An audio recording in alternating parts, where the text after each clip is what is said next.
اس لیے آج تقریباً 6 بجے کچھ ایسی حالت ہو گئی تھی کہ بیٹھا نہیں جا رہا تھا. قرآن مجید کی تلاوت کر رہا تھا تو بالکل وہ کیفیت تھی کہ پڑھنا کچھ چاہتا تھا, منہ سے نکلتا کچھ اور تھا. ایسا ہو جاتا ہے. جناب رسول اللہ صلی اللہ علیہ وسلم نے ارشاد فرمایا کہ تم میں سے کوئی اونگ نیند کی حالت میں ہو تو وہ نماز نہ پڑھے. اس کو چاہیے کہ نماز ختم کر کے جا کے سو جائے. ایسا نہ ہو کہ وہ دعا کرنا چاہتا ہو اور اس کے منہ سے بد دعا نکل جائے, اس لیے کہ وہ نیند میں ہے. تھکاوٹ کی حالت ہو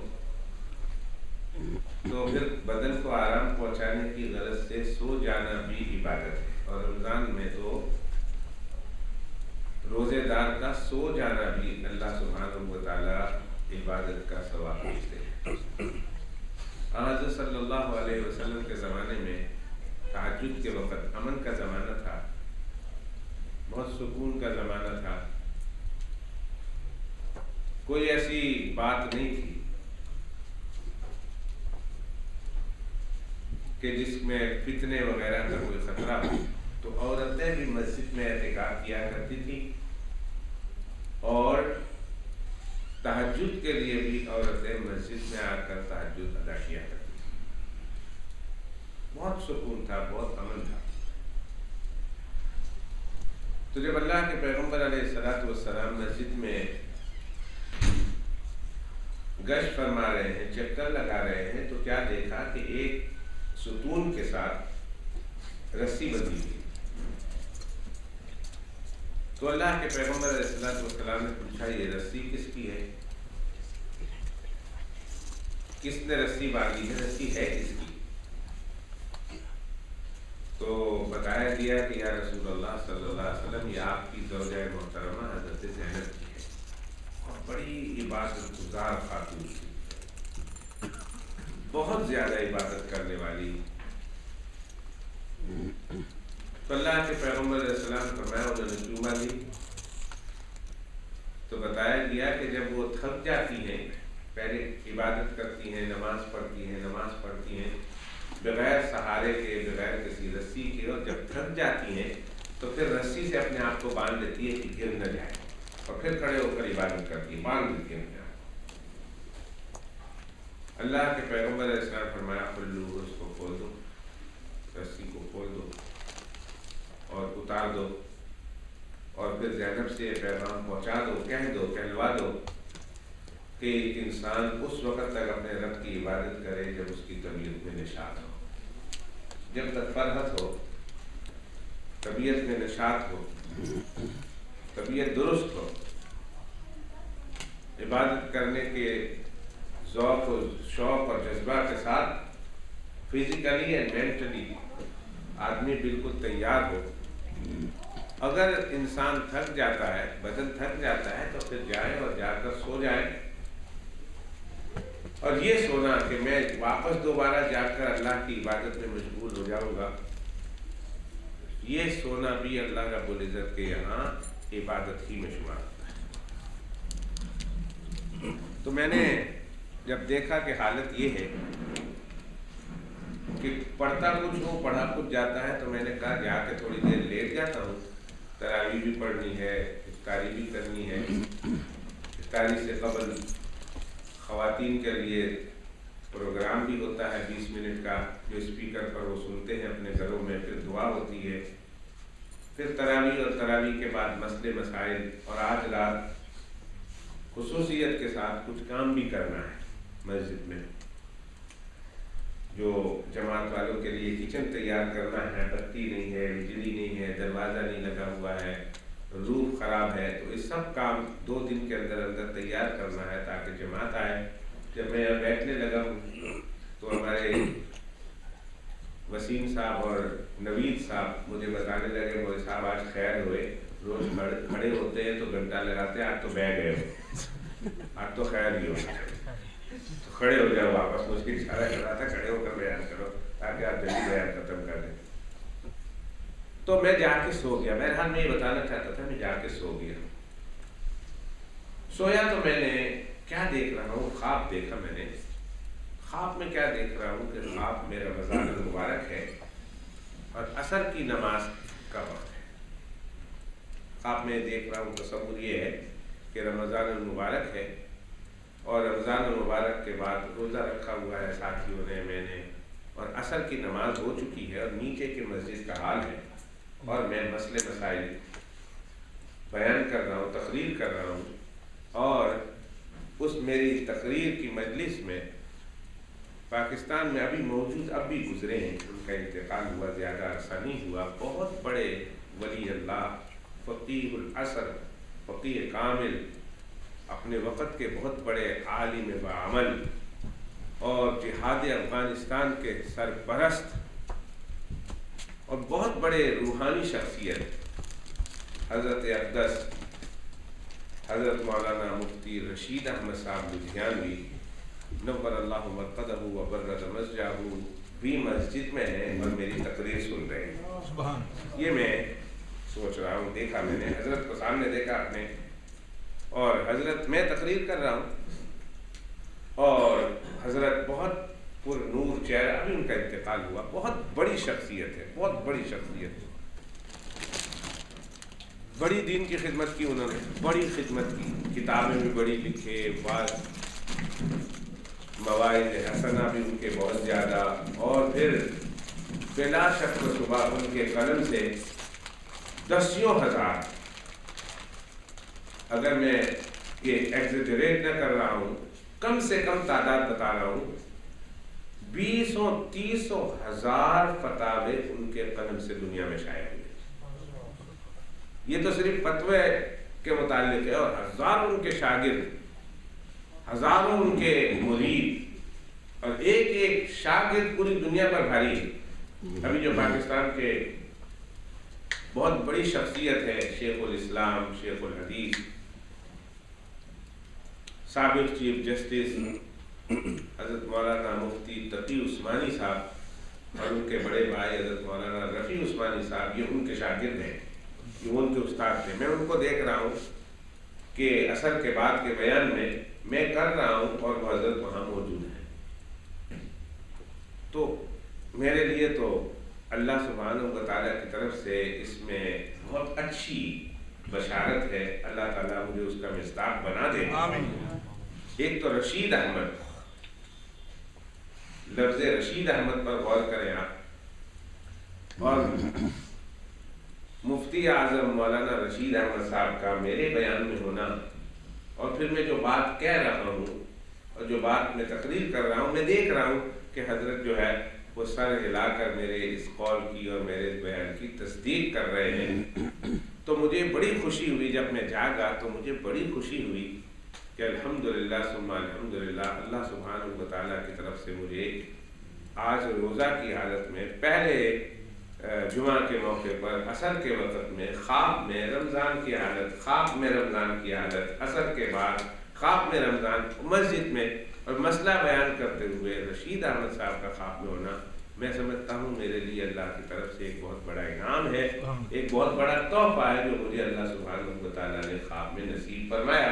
اللہ سبحانہ و تعالیٰ اس کی برکتیں مجھے نصیب فرمائے. پھر میں سوچتا رہا کہ اب حضرت کے ایصال ثواب کا, حضرت کو ایصال ثواب کرنا ہے, جب خواب میں ایسی عظیم شخصیتیں نظر آ جائے تو حق بنتا ہے ہمارا کہ ہم بھی اپنے جیتے جاگتے حالت میں ان بزرگوں کو ایصال ثواب کریں.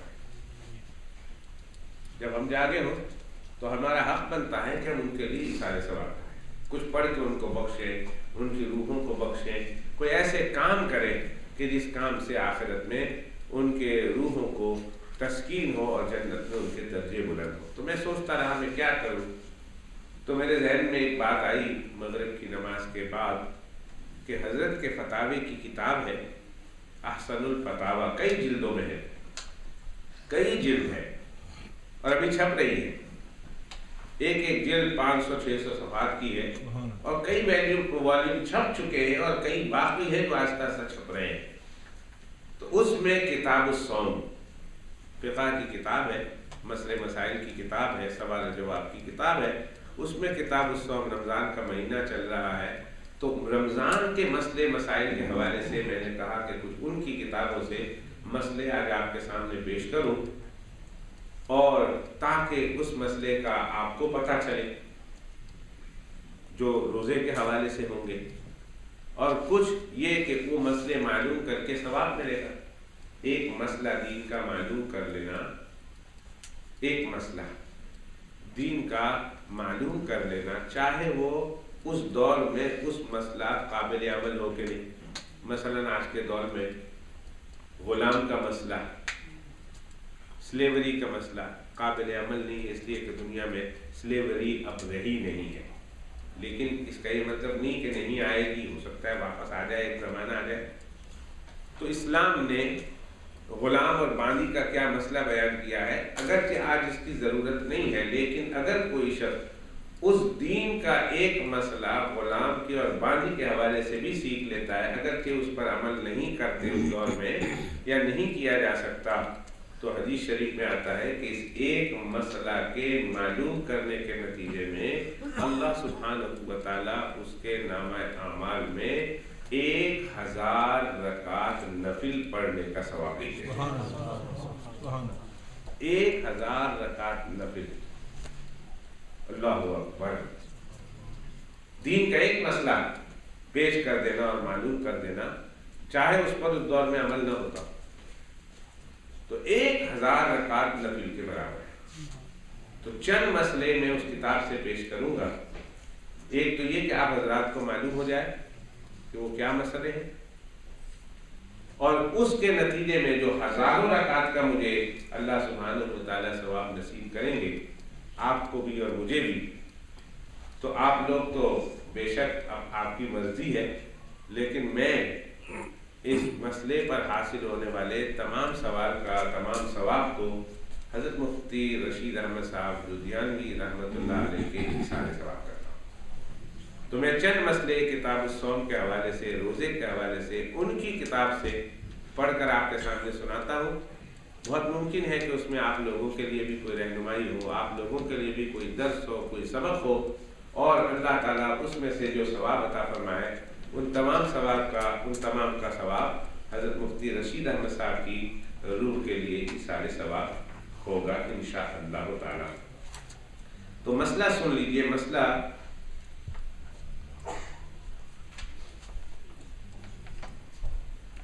نمبر 1،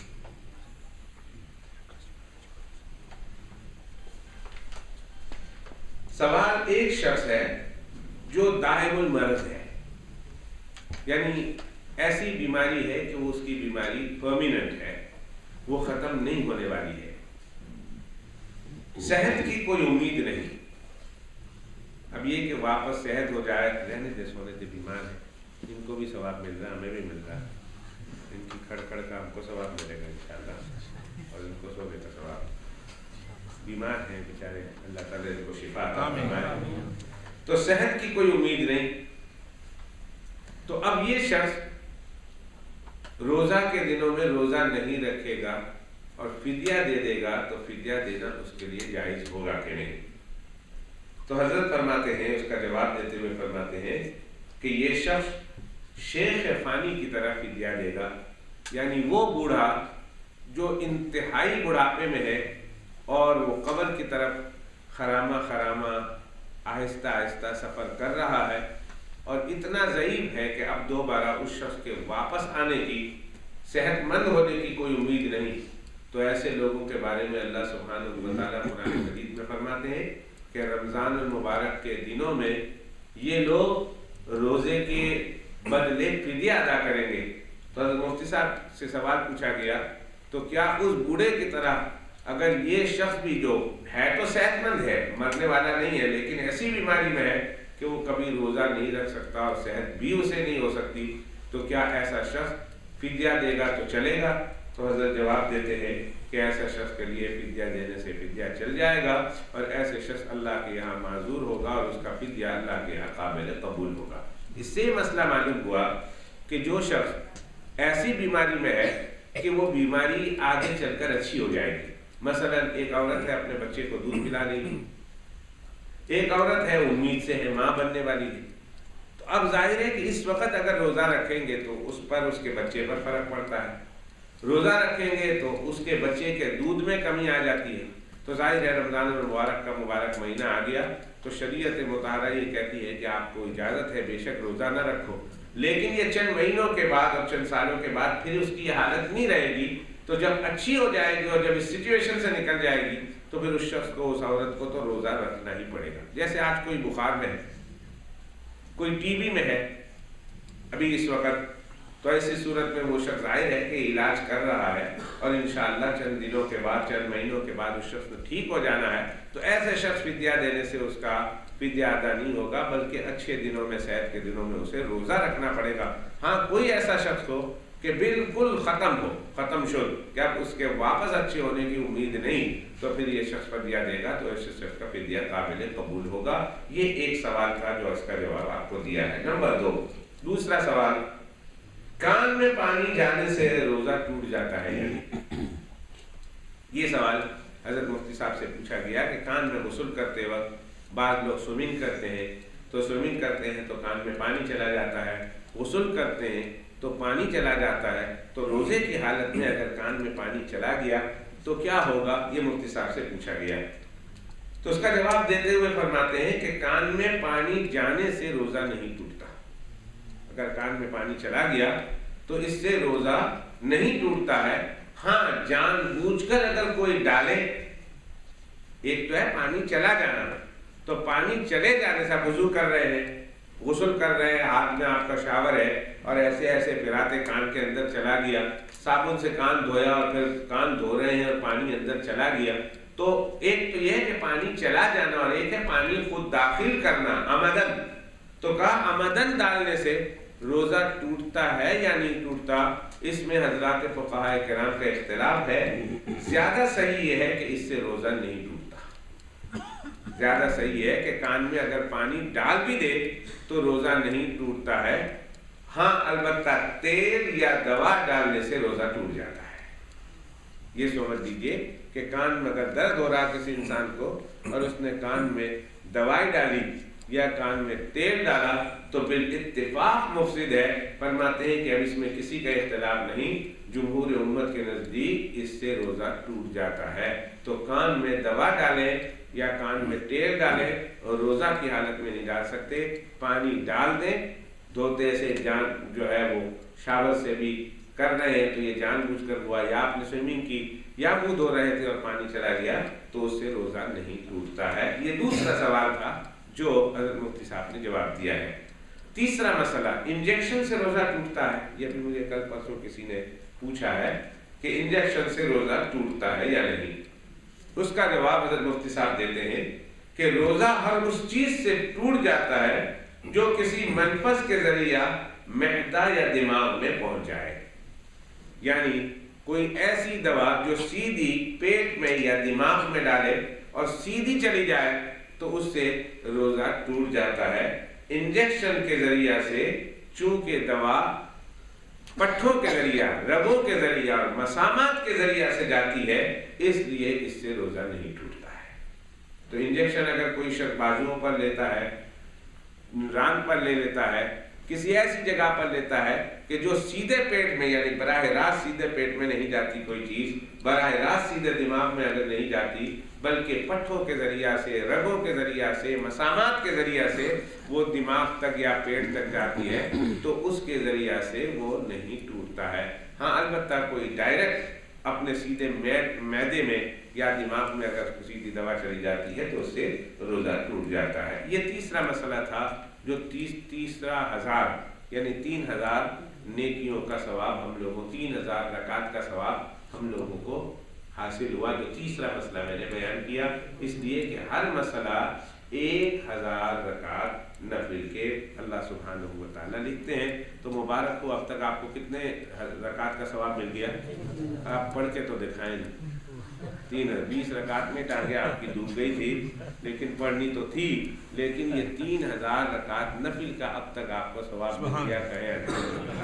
آج میں بیان نہیں کروں گا، آج میں نے بتایا تھا کہ یہ تمام کے تمام مسئلے کا ثواب میں نے حضرت مفتی رشید احمد صاحب کی روح مبارکہ کو پہنچانا ہے، ایصال کرنا ہے۔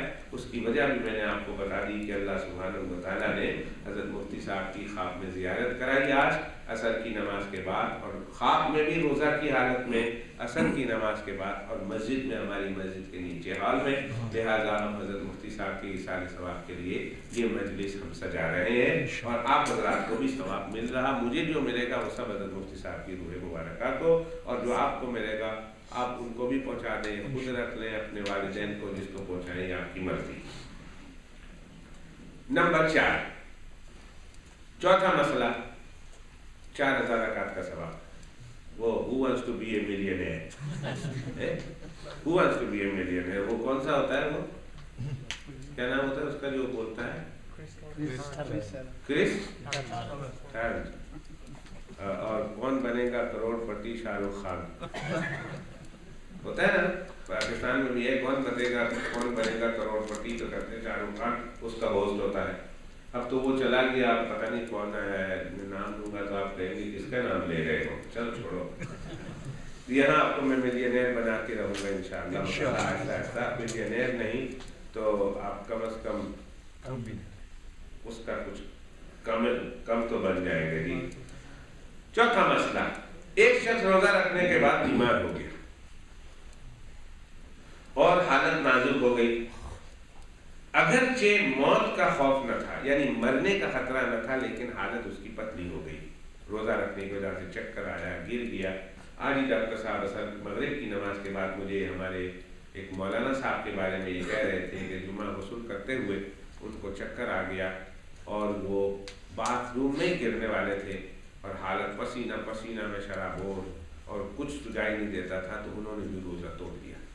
تو ہم ڈاکٹر صاحب ان کے لیے دعا کی درخواست کرا رہے تھے۔ آج ہی کیوں ڈاکٹر صاحب آج کا واقعہ ہے، تو آج ہی کا واقعہ ہے۔ اس مولوی صاحب کے بارے میں ہمارے بہت اچھے دوست ہوتے ہیں۔ اس وقت ہمارے دارالعلوم بری میں حضرت کی غیر موجودگی میں سارا انتظام تراویح کے بعد کا درس دینے کا، یہ سارا انتظام معتکفین کا وہی سنبھال رہے ہیں۔ دعا کرنی ہے ان کے لیے کہ اللہ ان کو مکمل شفا عطا۔ یہ ایک ہمارے ساتھ بھی ہو سکتا ہے، کسی کے ساتھ بھی ہو سکتا ہے۔ تو ایک شخص ہے روزہ رکھنے کے بعد بیمار ہو گیا اور حالت نازک ہو گئی، اگرچہ موت کا خوف نہ تھا۔ اس حالت میں ڈاکٹر نے دوا پلائی، تو کیا یہ شخص گنہگار تو نہیں ہوگا روزہ توڑ دینے کے نتیجے؟ ڈاکٹر نے کہا دوائی پیو، بیمار ہو گیا تو ڈاکٹر نے کہا پینی پڑے گی، اس نے پی لی تو روزہ ٹوٹ گیا، تو کیا یہ روزہ ٹوٹنے کے نتیجے میں گنہگار ہوگا کہ اس نے توڑ دیا؟ اور یہ شخص جب روزہ رکھے گا تو صرف قضا کرے گا یا اس کا کفارہ بھی دے گا؟ کفارہ بڑا سخت ہے، آگے میں سناؤں گا۔ 60 مسکین کو کھانا کھلانا ہے، اور آگے آ رہا کفارہ کیا ہے۔ تو صرف روزہ، یہ حالت بیماری کی حالت میں اس نے توڑ دیا، ڈاکٹر کے کہنے سے توڑا، اگرچہ ایسی بیماری نہیں تھی جس سے موت آ سکتی تھی، لیکن تو ایسی صورت میں کیا ہوگا؟ تو اگر مفتی صاحب فرماتے ہیں کہ اگر روزہ نہیں چھوڑتا، اگر وہ روزہ نہ چھوڑتا تو مرض کی شدت میں اضافہ ہو جاتا، مرض بڑھ جاتا۔ ایک تو یہ کہ مرض کی شدت میں اضافہ ہو جاتا، یا پھر مرض کی مدت میں اضافہ، کہ 2 دن میں اچھا ہونا تھا اب 1 ہفتہ لگے گا، یا تو مرض بڑھ جاتا، یا پھر مرض کی لمٹ بڑھ جاتی، بیماری کی لمٹ بڑھ جاتی اور 1 ہفتے کے بجائے 1 مہینہ ہو جاتا۔ تو ایسی صورت میں افطار کرنا جائز ہے۔ کہتے ہیں اگر ایسی بیماری ہو کہ اگر اس بیماری سے افطار نہیں کرے گا تو بیماری بڑھ جائے گی یا بیماری کی مدت لمبی ہو جائے گی، تو ایسی صورت میں اس کے لیے افطار کرنا جائز ہے، اور صرف قضا واجب ہے، کفارہ نہیں ہوگا۔ صرف قضا واجب ہے، کفارہ نہیں ہوگا۔ لیکن آگے جو حضرت مفتی صاحب نے ایک عجیب بات بتائی، یہی میں کہہ رہا تھا کہ اللہ تعالیٰ ایسے لوگوں کو کیسے سمجھ سوچ دیتے ہیں کہ کس طرح وہ لوگوں کی رہنمائی کرتے ہیں اور کہاں ان کی نظر ہوتی ہے۔ یہ پوائنٹ ہے، یہ آپ یہاں تک تو ہر مفتی آپ کو بتا دے گا، لیکن اگلی بات جو انہوں نے کہی وہ سننے والی ہے۔ فرمایا اگر انجیکشن سے علاج ہو سکتا ہو تو پھر اس کے لیے روزہ توڑنا جائز نہیں ہے۔ یہ ہے فقہ، اسے کہتے ہیں مفتی پنا، اور یہ ہوتا ہے فقہ کے جزیات پر نظر، کہ اگر انجیکشن سے، ایک تو ہے گولی کھائی اور ایک یہ ہے کہ اگر گولی نہیں، اس کے متبادل انجیکشن ہے اور انجیکشن سے اس کا علاج ہو سکتا ہے، تو ظاہر ہے انجیکشن سے تو روزہ نہیں ٹوٹتا، تو اس کو چاہیے کہ وہ انجیکشن کے ذریعہ سے اپنا علاج کرا لے، روزہ نہ توڑے۔ اگر انجیکشن سے علاج ہو سکتا ہو تو اس کے لیے پھر روزہ توڑنا جائز نہیں، اور اگر اس کا متبادل نہیں ہے، اسے کچھ کیا بولتے ہیں ڈاکٹر صاحب، کیا بولتے ہیں، ڈی ہائیڈریٹ ہو گیا وہ، اب ظاہر ہے کہ ایسی صورت میں انجیکشن تو کچھ کرے گا نہیں، بلکہ اسے پانی پینا ہی پڑے گا۔ تو پھر ایسی کوئی ہو کہ جس میں اورلی اسے کچھ کھانا پینا ہی پڑے گا، انجیکشن سے اس کا علاج نہیں ہو سکتا، پھر تو روزہ توڑ دے۔ لیکن اگر انجیکشن کے ذریعہ سے اس کا علاج ہو سکتا ہے تو پھر ایسی صورت میں اسے انجیکشن لے کر روزے کو کنٹینیو رکھنا پڑے گا، توڑنا جائز نہیں ہے۔ یہ حضرت مفتی صاحب نے مسئلہ بیان کیا۔ یہ چوتھا مسئلہ تھا جو آپ کی خدمت میں پیش کیا ہے۔ پانچواں مسئلہ اب عورت کا متعلق ہے کہ عورت کو روزے کی حالت میں لپسٹک لگانا جائز ہے کہ نہیں؟ مسئلہ ہے، کسی نے پوچھا اور لگاتی ہوں گی، یہ پاکستان سے پوچھا گیا ہے، شاید ہمارے یہاں نہیں پوچھا ہے، ہمارے یہاں بھی لگاتے ہوں گے، پاکستان میں بھی لگاتے ہوں گے۔ تو ان سے پوچھا کہ عورت کو روزہ کی حالت میں لپسٹک لگانا جائز ہے یا نہیں؟ تو مفتی صاحب جواب دیتے ہیں کہ روزے کی حالت میں لپسٹک کا لگانا جائز ہے، البتہ لپسٹک منہ کے اندر جانے کا احتمال ہو تو اس سے روزے کا ثواب جاتا رہتا ہے۔ تو اب ظاہر ہے کہ ادھر لگا تو لیا اور پھر ہونٹوں کے جو ہے وہ لبوں کے ذریعہ سے، تری کے ذریعہ سے وہ لپسٹک آہستہ آہستہ اندر جاتی ہے، تو پھر ایسی صورت میں روزے کا ثواب جاتا ہے۔ تو اچھی بات تو یہ ہے کہ انسان روزے کی حالت میں لگائے گا، اور اگر کسی نے لگا لیا کسی مجبوری کی وجہ سے تو پھر اس بات کا خیال رہے کہ وہ لپسٹک منہ کے اندر نہ جائے۔ اگر روزے کی حالت میں لپسٹک منہ کے اندر چلی گئی تو اس سے روزے کا ثواب جاتا رہتا ہے، ایسا کرنا گویا مکروہ ہے۔ چھٹا مسئلہ، روزے کی حالت میں انجیکشن کے ذریعہ سے خون نکالنا روزہ ٹوٹ جاتا ہے یا نہیں؟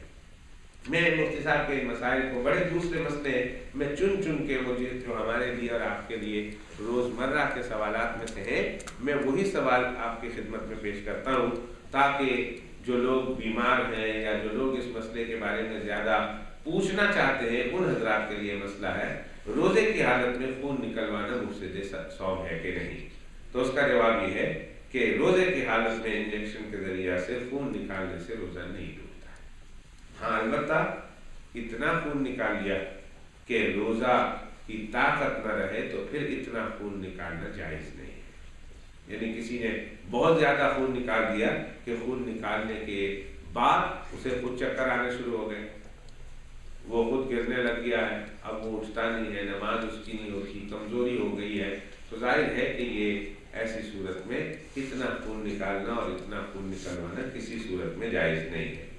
روزے کی حالت میں دانت نکالنا اور اس پر دوا لگانا، جواب اگر بہت ضرورت شدیدہ ہے، سخت مجبوری ہے، روزہ کی حالت میں دانت یا داڑھ درد ہو رہا ہے اور اس کے بغیر انسان کو نکالے بغیر چین کسی صورت میں آ ہی نہیں سکتا، تو بوقت ضرورت شدیدہ دانت نکالنا جائز ہے، اور بلا ضرورت روزے کی حالت میں ایسا کرنا مکروہ ہے۔ روزے کی حالت میں ایسا نہیں کرنا چاہیے۔ دوا یا خون پیٹ کے اندر چلا جائے اور تھوک پر غالب ہو یا اس کے برابر ہو، یا دوا یا خون کا مزہ اس کے حلق میں محسوس ہو، تو اس سے روزہ بھی ٹوٹ جاتا ہے۔ اگر دوا اگر حلق میں محسوس ہوئی کہ اندر میں دوا چلی گئی، یا اتنا خون نکلا اور خون کی مزہ جو ہے اس کے حلق میں محسوس ہوئی، تو ایسی صورت میں اس سے روزہ ٹوٹ جاتا ہے۔ آنکھ میں دوا ڈالنے سے روزہ ٹوٹتا ہے یا نہیں؟ تو اس مفتی صاحب سے سوال پوچھا گیا، مفتی صاحب کا سوال میں بتاتا ہوں۔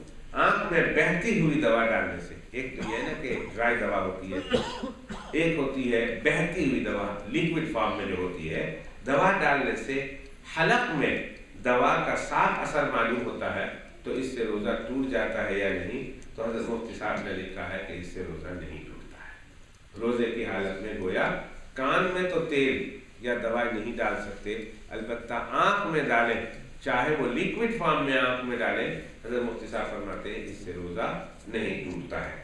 روزہ کی حالت میں ٹوتھ پیسٹ ملنا